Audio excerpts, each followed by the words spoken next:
চুলায় খড়ি বা গ্যাস পুড়ালে কোন ধরনের পরিবর্তন হয়, ভৌত পরিবর্তন নাকি রাসায়নিক পরিবর্তন? তোমার উত্তরের পক্ষে যুক্তি দাও।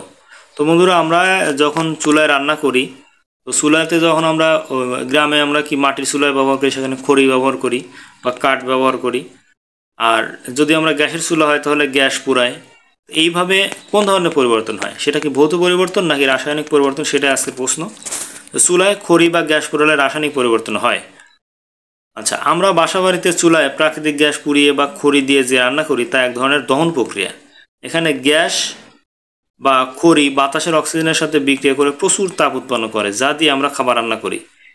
একইভাবে কাঠ বা কয়লা পোড়ানো দহন ছাড়া কিছুই নয়। দহন প্রক্রিয়া সবসময় রাসায়নিক পরিবর্তন, তাই চুলায় খড়ি বা গ্যাস পোড়ালে রাসায়নিক পরিবর্তন হয়।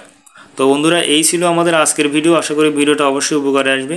অনেক ইম্পর্টেন্ট একটা কোশ্চেন, পরীক্ষাতে মাঝে মাঝেই আসে। আর সবাইকে রিকোয়েস্ট করবো, যারা আমার চ্যানেলকে এখনও সাবস্ক্রাইব করো নাই, প্লিজ সাবস্ক্রাইব মাই চ্যানেল। আল্লাহ হাফেজ।